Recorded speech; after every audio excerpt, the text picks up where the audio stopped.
Hello again. Welcome to another episode of the Uranium Market Minute. Today is Friday, March 25th, and this is episode number 98. My name is Justin Hune. I am your host. I'm the founder and publisher of the Uranium Insider Pro newsletter, the only investing newsletter that focuses solely on uranium and publishes on a regular monthly basis.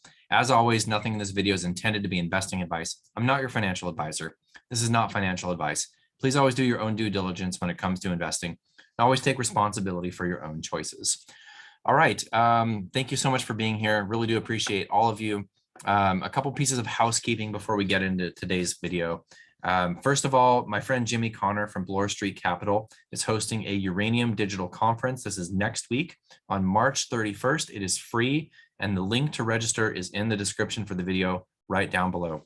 I will be attending this conference, as well as a number of other big names in the space: John Champaglia from Sprott, Askar Badarbaya from Kazatomprom, Grant Isaac from Cameco, and the list goes on. Jimmy's been doing some fantastic work with Bloor Street Capital. I encourage you to support him and attend this conference. It will be a fun time had by all, and of course, as everybody who is invested in this space, all the information that can come at you as frequently as possible is highly appreciated. So anytime we see an event like this, we do what we can to support the people that are putting it on and soak up that information. So link in the description below: Bloor Street Capital's Digital Uranium Conference next week on March 31st, and it is free. So please do go ahead and click that link and register for that event. The other piece of housekeeping is that I will not be doing any Uranium Market Minute podcasts next week. I will be on vacation, much needed vacation. Of course, the markets never sleep, so I will be attending to our members for Uranium Insider Pro, but I will not be able to record a podcast. I'll be out of town. So unfortunately, I will not be back until, let's see, April 5th. That will be Tuesday, April 5th will be episode number 99. I'm looking forward to that as we draw closer to that elusive episode number 100. I can't believe we've done that many episodes so far. It's fantastic the kind of support that we've seen and the way that this channel has grown. So really do appreciate all of you. And in the mailbag section today, I'm kind of going to give a broader overview of a couple of elements that we're looking at in the space before taking that 1 week off next week. And there's some elements that we're looking at that I think are crucial to understand and are crucial to take in order to recognize what they mean going forward. I know that's a bit vague, but I'll get into it a little bit more in the mailbag section. But before we do that, let's go ahead and run through the daily scoreboard and look at the charts. Spot price of uranium is pretty sticky here in the high 50s, really looking strong as far as the spot price making another higher high and sticking there. We're at 58.25 a pound mid-market. It's hanging in there even though the volumes have dropped off a little bit. Typically what we've seen when spot pulls out of the market, now they've been purchasing 100,000 pounds here, 100,000 pounds there, raising a little bit of money, but it hasn't been huge volumes. And usually when we've seen spot slow down or trade at a discount to NAV, as they have over a number of days over the past couple of weeks, that we see traders take advantage of that and sell the spot price back down. Interesting to see it holding very high here at 58.25 a pound. Yesterday's spot did raise a small 4.5 million.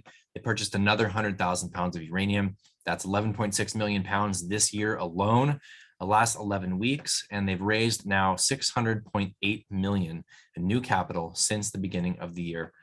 Just an absolute powerhouse here. They closed at a 1.7% premium to NAV yesterday. They likely raised some more cash today. Came into the day with 52.5 million in cash, which is plenty to buy some more uranium. Whether or not they did today, that is yet to be seen. So spot is just killing it. They now are sitting on 52.8 million in total pounds of uranium. All right, turning to the equity ETFs, URA announced yet another large share increase, 1.13 million shares, and that issued yesterday. That's mandated buying in 20.9 million. URNM reported no change in outstanding shares. So the money continues to flow into these ETFs, and I'm going to expand on that in the mailbag section. But before I do that, let's take a look briefly at the charts. Starting off with URA down about 1.76% on the day. Volumes tapering off a bit here. I am noticing a little bit of negative divergence. We're seeing a higher high being made in the ETF and a lower high being made in the RSI. Whether or not that results in a move down is yet to be seen. Sometimes it does, sometimes it does not. If we look back to the extreme higher highs that we saw going from September, October, November, we also saw a pretty significant negative divergence in the RSI. And that, of course, resulted in a multi-month pullback. Now, I don't think we're seeing that here. This could just result in a small pullback back down to the 20-day, maybe back down to the 200-day. But either way, I think that we're looking at some strength going forward here for the sector, all things considered. Sprott Physical Uranium Trust down 1.28% on the day, with the spot price relatively flat. So they probably raised some money while it traded near its high, around getting close to $19. But either way, the volumes are tapering off here, and it looks like SPUT is just resting a bit. Possibly we see another pullback back down to that 20-day. Of course, that largely depends on two things. One, the strength and or relative weakness of all markets, broad markets included, and two, the movement of the spot price. Cameco has been a leader here. I did tweet earlier today that somebody that I've been following for many years on Twitter, his name is Trader Stewie. He's a very, very sharp technical trader. He's a very adept at finding technical setups in charts. He highlighted Cameco and the uranium sector in general, but Cameco in particular, making a higher high here. And in particular, he noted volumes. When we see volumes moving up on the way up, right? And then we see volumes tapering off on the way down. And he actually highlighted that. And that's something that we always look for. When we see low volume rises in the price and high volume sell-offs, that's obviously not a good thing for the chart.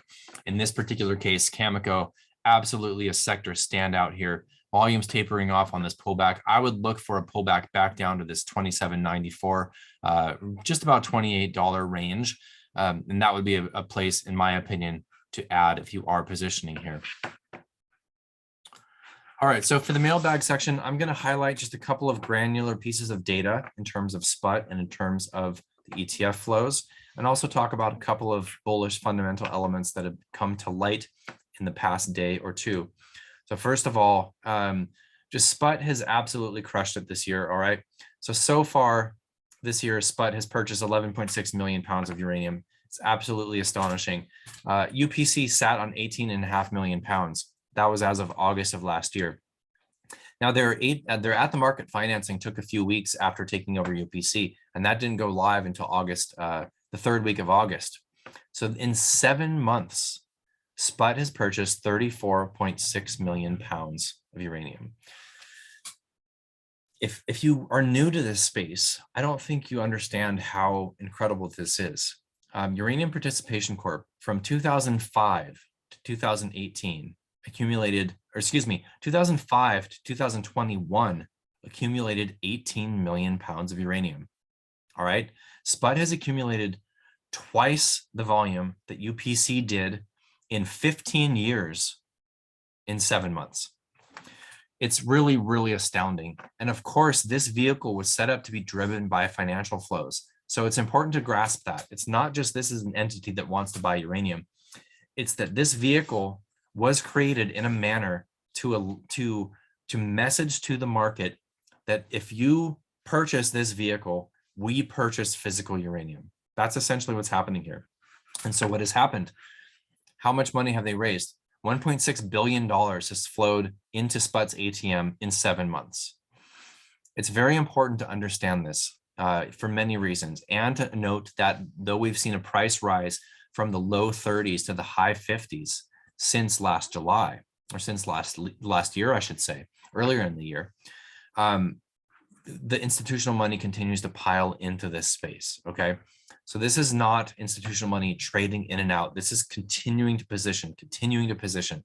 Now, if you're looking at this from a retail perspective, you obviously might think, well, why didn't they position back when uranium was in the 20s? The reason has to do with liquidity and confidence in the thesis.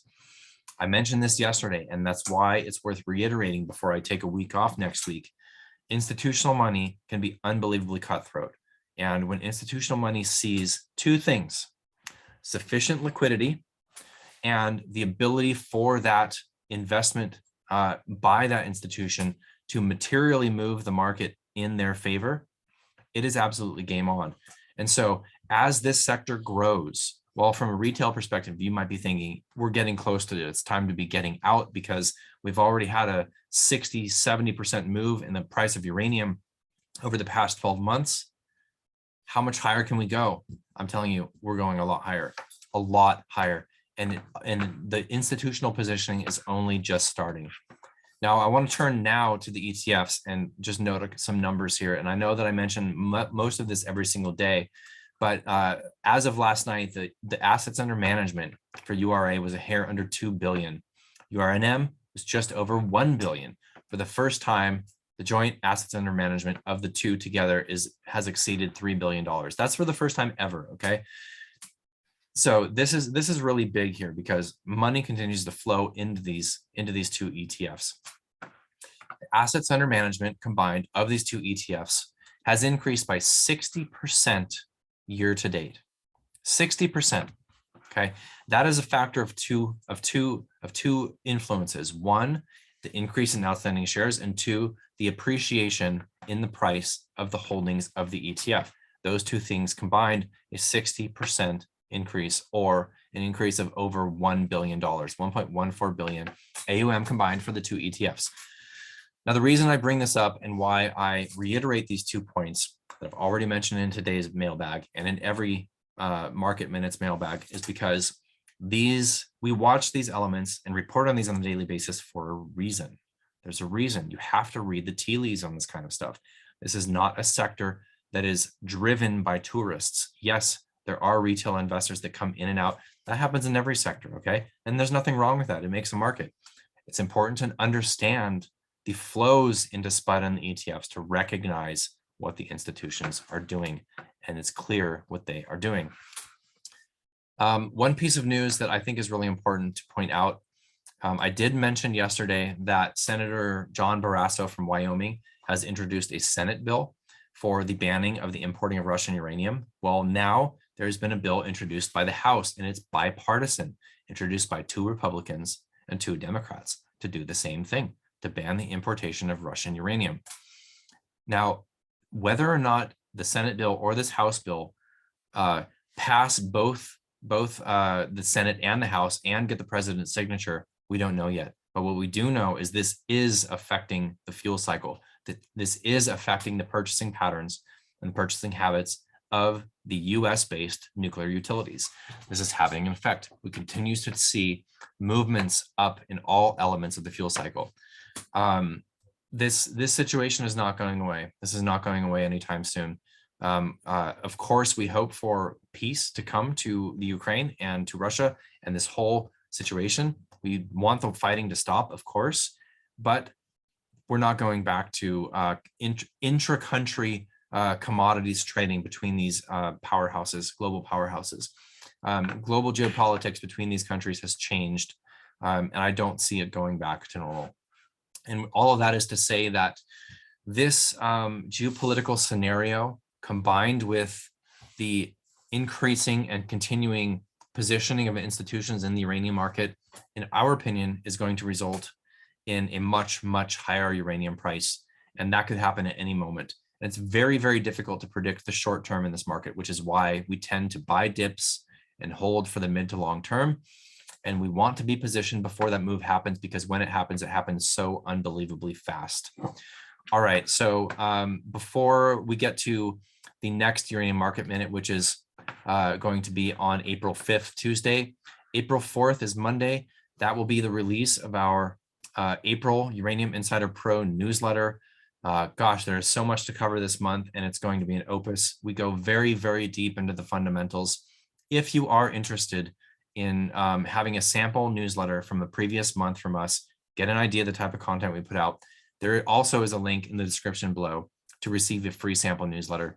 And I really appreciate all of you being here. It's been a crazy month on all fronts. And honestly, the world is just in a really, really crazy place right now. So I hope that if you're watching this, that you are sincerely doing well. I really do hope that these videos have in some way helped you, if you are invested in the space, to at least navigate the space, to deal with the volatility. I know that it can be a lot sometimes, and it's not really my job to convince you to invest in uranium. if you are invested in uranium, I hope that these podcasts are helping you to understand the space and to ride out that volatility, because it really can be stomach wrenching sometimes. And really the best that we can do is try to deal with that volatility and do everything we possibly can to gain a yield on our investments that will not only protect our capital, but will vastly outpace the inflation that we're seeing in many countries across the globe right now. So I hope that you are well. I hope you have a great weekend. I hope you have a great next week. And I really look forward to the month of April and all of the developments of this space coming to fruition. I'm very excited about the uranium space, not only for the short term, but especially the mid and long term. Everything is really lining up for us guys here. So with all of that said, take care, be well, and I will see you on Tuesday, April 5th. Cheers.